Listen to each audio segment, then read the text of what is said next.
Live from Buffalo Wild Wings, I'm Joe Heath. I'm Toni Heath. And this is Burn Notice Noticed. And we're not doing the whole podcast here because it would sound real bad. So we'll be right back. Welcome back. We Well, they didn't go anywhere. We did. Yeah. We went to Buffalo Wild Wings. And it is now hours later. So what? What's the question? How was Buffalo Wild Wings? It was okay. But I don't think it counts. Because it wasn't the one near us. It was like 2 hours out. And the one I specifically said was I want to try the one near our house. It's literally a chain. The whole idea of a chain restaurant is it's the same restaurant wherever you go. Yeah, but there's subtle variations. We stopped on our way home out of Buffalo Wild Wings where you got teriyaki boneless chicken wings. And fries. I asked you how they were, and you said, and I quote, I mean, it's fine. Which is, I believe, how I describe them. When you asked I was expecting it to be sweeter. I feel like if I got like honey barbecue, it would have been better. And then the thing you said was, I just think that the expectations were really high, and I can't fathom why your expectations would be really high for a place that I described as selling overpriced wings. Yeah, they were a little overpriced. What about that set your expectations so high? I'd go again. You would go again. Yeah. And get overpriced wings. Wings which you have described both as overpriced and fine. Well, see, I think if I had gotten the honey barbecue wings or something other than the teriyaki wings, because it's like saltier and soyier than I was expecting. Soy saucier. How many mediocre wings do you have to eat at Buffalo Wild Wings before you'll be like, maybe that place just isn't that good? Well, where else does wings? We never eat wings. That's true. We had wings at the after party. Yeah, but that's in Kentucky, 4 hours away. I'm not going to drive. I didn't know that you liked wings. I like wings. I mean, wings generally come in buffalo sauce. I don't like buffalo sauce, though. What do you like? I like sweeter. Sugar wings. No, like the wings we had at Roosters that weren't... There was 2 wings. One was spicy, one was not. The non-spicy one was good. I don't know. I saw that they had boneless and boned with the bone in it, and I got the boneless. They were both boneless? Were they? Yeah. Okay, well then I just picked one. Did you pick the juicier one or the less juicy one? Ew.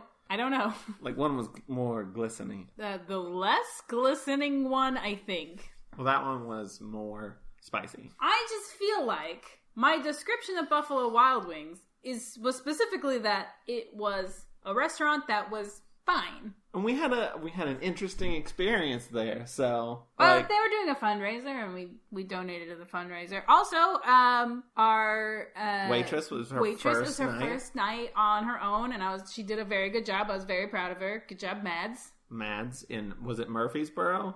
I think we were in Murfreesboro. I mean, don't dox her. Jeez. Shit, I don't know. I just want to say, if you get Mads as your waitress... No, now you're putting her personal information out there to all 4 of our listeners. That's rude. I'm just saying, she's a good waitress. She did a very good job. Especially because we were recording, we recorded that intro twice. And every time we did, she had come to our table to ask us a question. And we were like, we're hosting a podcast from our table, and this is a normal thing to be doing. It's not. It's not. It's really not. I wanted to record the whole thing at the it would have just been too loud. I mean, I feel like there's some resolution there. Yeah, somewhat. Which mainly that I was right about Buffalo Wild Wings, and despite that fact, for some reason you want to go back. I mean, I'm not saying I want to go back, but I would. What are the circumstances? I want some wings, and I'm out that way. Okay. Did you know we had those really good? The buffalo shrimp. What are you talking about? I'm talking about the time we went to Hooters. You had it, I didn't. It was good. We were at mini golf, and you could smell Hooters from the mini golf place, and it smelled really good, so we went. Yeah. It was about as awkward as I expected, but the buffalo shrimp was really good. I got wings. You got shrimp.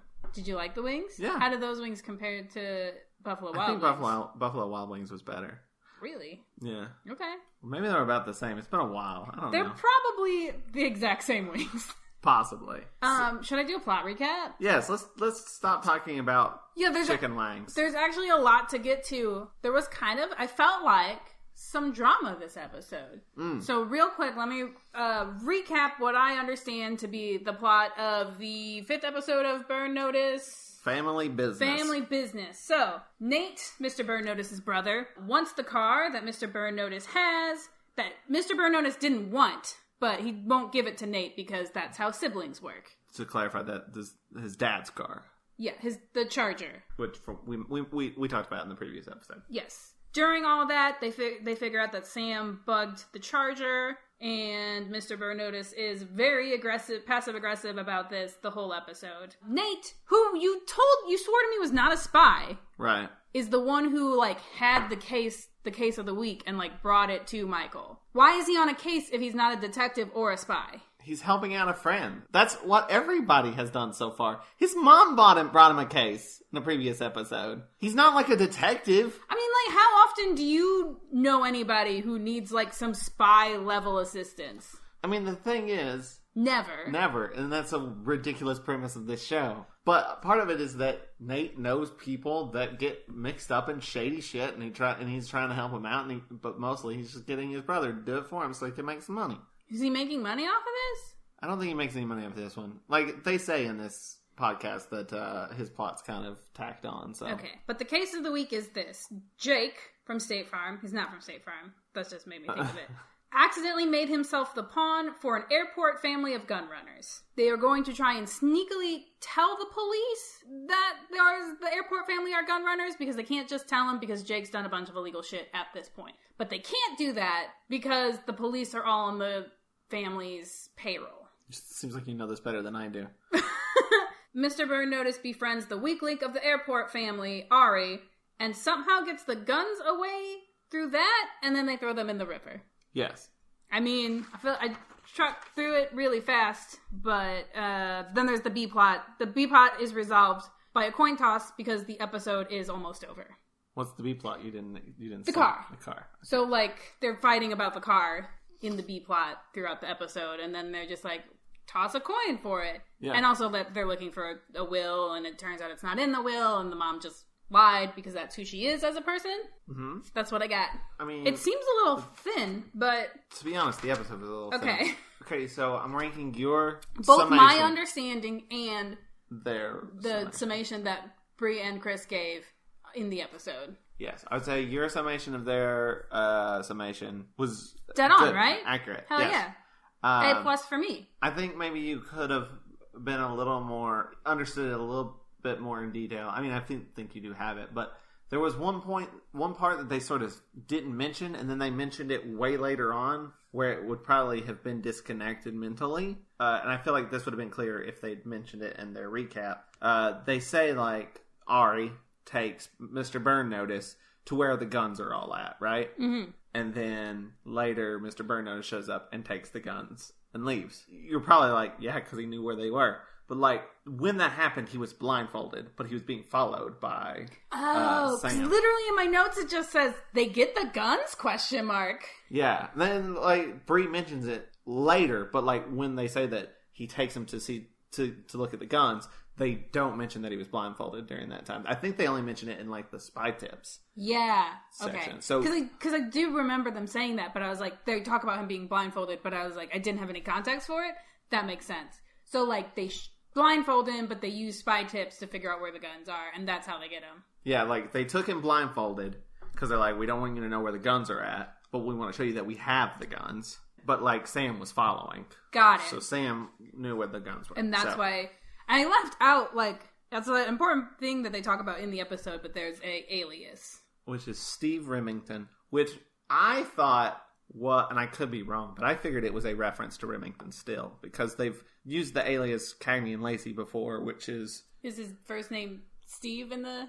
No, I don't believe so. I mean, it's Remington Steele. Oh, right. But that's another sort of procedural show starring Pierce Brosnan as Remington Steele, which, if I'm not mistaken, he's like a hired actor who's pretending to be a detective. It's been a while. Yes, Laura Holt gets no respect as a private investigator, so she makes up a fictitious boss named Remington Steele, and business starts flowing in. So it's about sexism. Got it. So I figured that was what that was a reference to, because I think that's something that Matt Nix might like doing, is just like their code names are like named after 80s TV shows. You will always pick up on that almost every time. Yeah, probably. So, having done my kind of recap, do you have any moments that, like, stood out to you as highlights? No, Gert. I have no great written down. There's definitely some, I would say, tension this one, and I had like a controversy, I think, and I want to get into it, but I also want to save it. One thing that we sort of talk about is the annoyed defense thing of Chris being annoyed and Bri being defensive about it. But I honestly thought it was kind of the other way around in this episode. There was a lot of times that Bri was annoyed by something and Chris was sort of defending it from a story standpoint. Yeah. Even though they both didn't neither one of them liked the episode. I think what was great though is that they're like, yeah, this was definitely a bad episode. It was one of the ones that I didn't care for. But then by their own criteria, they ranked it as a great episode of Burn Notice. Well, as Chris says, you're going by quantity more than quality in their criteria. So it seemed, and there was some discussion about reevaluating that, which is interesting. Because we've been doing it since day one. Yeah, we're still, and I didn't write down how we were reworking them, by the way. So I hope you remember. I do. Okay, so there was something that I noticed that really bothered you, because for the first time, we actually listened to it together. Normally, we listen to it in our offices separately, but we were actually on a road trip, and so we listened to it in the car together, so you probably laughed out loud for the first time ever. I did. But also, I noticed something that really annoyed you, which is that neither one of us has seen The Wire. Shut the fuck up, Chris.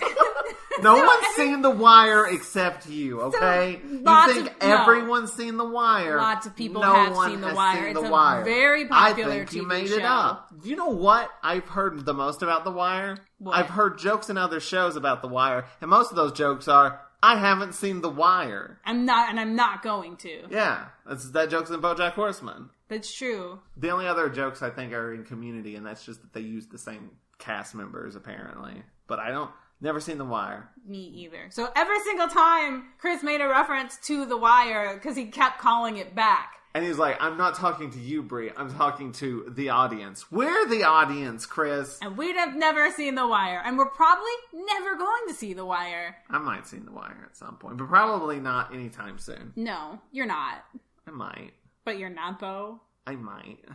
I've heard it's good. Heard good. Need see. Well, yes. Who did that? Who did that video? I should either figure it out Vine. Or cut it. It's some Vine. I think it might have been. It's either Thomas Sanders or someone of that caliber.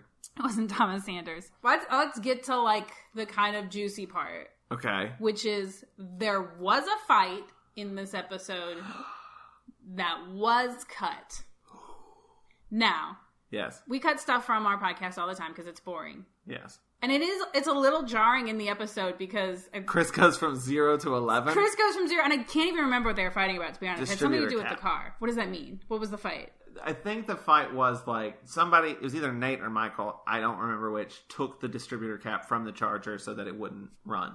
And it was using it to blackmail the other person, basically, right? It was Nate. It was Nate. Because Nate wants the car. And he was like, haha, I got your distributor cap, and you got to do what I say, sort of thing. Yeah. And I don't know what the fight was because it got cut out, but I assume Bri was saying... Which is weird, because it got cut out, and it just cuts to Chris saying, the point is, I was right. Yeah, I think the fight was that Bri was maybe saying something like, he takes the distributor cap for no reason, or it doesn't make any sense for him to do it. And Chris was like, no, it makes sense, and this is why. And they decided Chris was right. Because they do fight a little bit where Bri says, why would you take the distributor cap when they're about to take the car somewhere. Yeah. I think that's what the fight was. I think, the beginning of the fight is there and then the resolution, but we don't see the actual... There's just a real quick escalation. My question to you is this. Mm-hmm. Do you think the fight was cut because it was boring or because Bri was wrong and she's the one who does the editing? It could go either way. And right. I want to say... She said something about cutting out a previous argument, too, because it doesn't go anywhere and it's the end result's there, so it's fine. Which I say, sometimes it's not the end result. It's not where you get to. It's the journey to getting there that is interesting. You want to see the fight. Yeah, I want to see the fight. Especially if it's oh, wait, what? Suddenly Chris is angry. Or justifiably pleased that he won. I don't know what happened here. I mean, it can go either way. Do you have a suspicion? Are you leaning towards one? I don't want to say. I get the sense that you don't want to say. Well, from my point of view, when I cut out times that I've been wrong in the podcast... You cut out times when you're wrong in the podcast? And sometimes I cut out times when you're wrong. Okay. I do it on a case-by-case basis. Sometimes, it's boring, so I cut it out. If it's funny, I leave it in. Mm-hmm. Rule of funny trumps all. Sometimes, though, either me or you will, like, say something definitively as fact, but in the process of, like, editing it, I've been making GIFs. This is for Doctor Who, for our other podcast, the Watch-A-Thon on. Like, making GIFs or... but you just know that it's wrong. I'll be like, oh shit, we got that completely wrong. And How often does that happen? That's happened a couple times. Huh. And I'll just completely cut it out if I can. Unless it, like, completely fucks up the flow of the episode. Because I don't want people to just be like, you're wrong! Right. You're saving yourself tweets. Yeah, and I'm like, oh shit, we got that wrong. I'll just cut that bit out. Because it is nothing that's, like, super important, you know? Right. But if it's, like, funny or if it bridges something, I'll leave it in. Part of the reason why I wanted to bring up the fight, too, is because I think it leads to one of the better moments of the episode, where Bri is explaining a bit that happens with Fee, and she's, like, at a hangar, and she talks about it being hangar 8. And Chris is like, actually, I'm still riding the high of being right, and I need to let you know that it's hangar 12. And I think that's when we both laughed out loud. Yeah, I think that was probably one of the bigger laughs. We both laughed out loud multiple times. Yeah. So. I mean, I always do, because I'm not a monster. I'm not a monster either. I'm not a cold, emotionless monster. I'm considerate.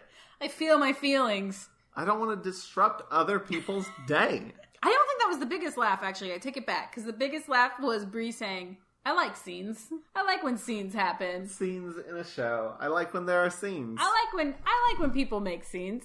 And Chris saying, I like when scenes happen, where people come apart at the seams. And then there's dead silence. where you can hear thoughts of murder. It was beautiful. It was very good. And then she says Nogurt. Yeah, which is really funny. And Chris says... Both of those are very funny, and both of them hate both of them. Yeah, Nogurt's particularly funny, and Chris is like, Bri thinks Nogurt's funny. Nogurt is funny, inherently. Yes. It's an objective fact. See, because, Chris, what she's doing is she's taking the word yogurt and the word no and combining them. So it's like, no yogurt, Nogurt. Also, that's funny. When you say it, it feels good in your mouth. Ooh, speaking of... Mouthfeel? You know what else has a good mouthfeel? But there's a name that they say. Lubricant. No, Stanford Bookstaver. They mentioned that that's fun to say, and I wanted to point out that it was fun to say, so that I got to say it. Oh, 2 more really just observations that I had. 1, Bri says, a woman in her element is very hot. That is true. That is so true. I mean, I think that just ties in with competence porn. You know, you're right, but like...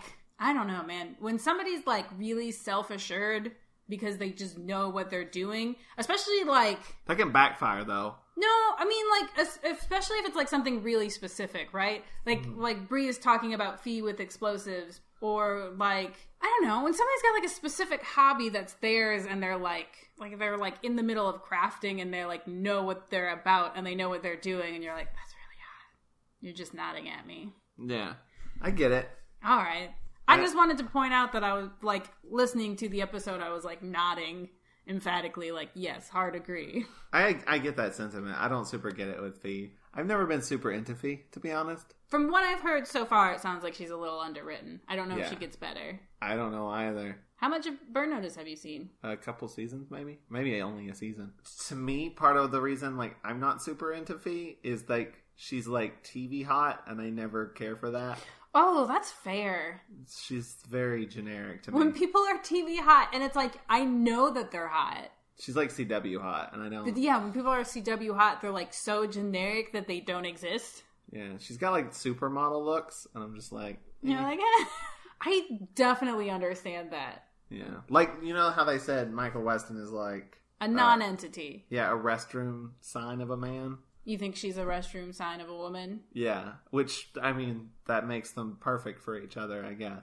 The other thing is fondant. Lots of people say fondant is gross and tasteless. You can make that shit out of marshmallows, and it's sweet as heck, and it tastes real good. I've also heard it pronounced fondant. By who? I don't remember. The first time I ever heard about it, I had heard it pronounced as fondant. Fondant? You know what it might have been? It might have been Ace of Cakes or something. They said fondant on Ace of Cakes? And not fondant? I've heard both. I've heard it both ways. My point Why isn't this a psych podcast? Why isn't it a psych? We can do that. We can stop doing this right now and start doing a psych podcast. That would be I think we should just keep doing Burn Notice, but like were like, they didn't even talk about this episode of Psych. Anyway, here's what happened this week on Psych that was airing concurrently. It puts it into context, really. A cultural context? Yeah. You know what? We could work in a segment of like, all you do is read which episode of Psych was airing the week that this was airing. I don't know if they line up like that at all. I don't know either. Maybe they don't. I don't know. Here's the thing. I'm pretty sure that Burn Notice used to air after Psych because that's the only reason why I am aware that Burn Notice exists. I would DVR Psych and like the first minute of Burn Notice would be on the end. I purposely watched Burn Notice because I was a big Bruce Campbell nerd. That does not surprise me. He was the only reason I watched it. Would you? Oh, you know what? What? I almost tried to skip over something. Okay. Which is, there is this topic of, it wasn't technically a post question, but it felt unresolved, and so I had you Google it. And it's still kind of unresolved, but I've learned some interesting facts. So it was a question of disposing of guns. Just that's what they get the guns and they just throw them in the river. And it's like, how bad is that? How should you dispose of guns? And so what is it that you learned? I mean, we used to do that. We used to just throw guns in the river? We used to throw guns in the sea. Off the coast of New York. That makes sense. That sounds like a New York We type don't thing. do that anymore because I think it's just because it's illegal to dump things in the ocean. I imagine it can't be great, especially like if there's like lead in the guns. Right. But now or at least according to the articles that I've bumped across, they'll sometimes recycle them. They'll melt them down and recycle them. If you want to dispose of a gun yourself, I think you just take it to the authorities. Right, I imagine that's something you can't just throw in your dumpster. Right, you either do that or you sell it. Actually, we have apparently, I think it was 393 million weapons just stockpiled that we don't know what to do with, that are in storage. I don't know. It said weapons. I don't know if that's all guns or firearms or whatever, but it's still a lot. And, it's either we're, trying to figure out some way to, either recycle them or get rid of them. Some of them, they, do buyback stuff, so people will buy these used guns, but apparently a lot of people don't buy them. But we have this surplus of just... old-ass guns? Yeah, old weapons that we don't entirely know what to do with. And that's the U.S., specifically. But, of course. The place with the gun problem. But, yeah, I don't know if it has an environmental impact. I imagine it does. I imagine there's a reason we stopped just dumping guns in the river, but... Right. Somebody was like, maybe this is bad. Apparently we used to dump worse things in the ocean, chemical weapons and stuff like that, so... I like when you're just like, how do we get rid of this? We fucked up some dolphins with mustard gas, apparently, so... What? Yeah. Jesus. People are bad. Well, it's just it's a lack of forethought, really. Where it's like, how do I get rid of this? I don't know. Dump it in this big pit of water. Yeah, it'll be away from me then. Apparently dumped a lot of, nerve gas and mustard gas just into the ocean. Damn. We were really not thinking that shit through. I think I'm about to wrap up. Let's go ahead and rate this episode, unless you have things you would like to discuss. I think we covered everything. Nogurt's really funny. Yes, Chris Nogurt's funny. And Bri, whatever Chris said was funny too. The scenes was good. Scenes of seams. And I'm going to be on the lookout for fights that are cut out or things that are cut out and how judicial those are. Release the editing. Release the footage. Yes. Let the people decide. Let us decide. We will play it as an exclusive on Burn Notice Noticed. We will play the deleted scene where you two fought about distributor caps and their story essentialness. All right. So, was this a great episode of a podcast? Did it change how you think about something? It did not. Wait, did it? You just say no. You can't just say no and move on. Listen. Okay. Did it change the way you think about how things work? Like the editing process, removing things from a podcast. Because you seemed very into that when we were listening to it. You're like, that's an interesting thing. Interesting. I don't know if I was like, oh man, I used to edit this way, but now I'll never do it again. Yeah, that's fair. Also, you don't edit the podcast. I do not. How about you? No. I'm too set in my ways. All right. Did it make you cry? No. Did it make you cry? No. Did it make you laugh? Certainly. Yes. I think the first time I laughed was, I don't even remember what the joke was, but it was a cum joke. I think Chris whispered it too, which is a thing that he will do sometimes that makes me uncomfortable. Their podcast is very sexual. Very dirty.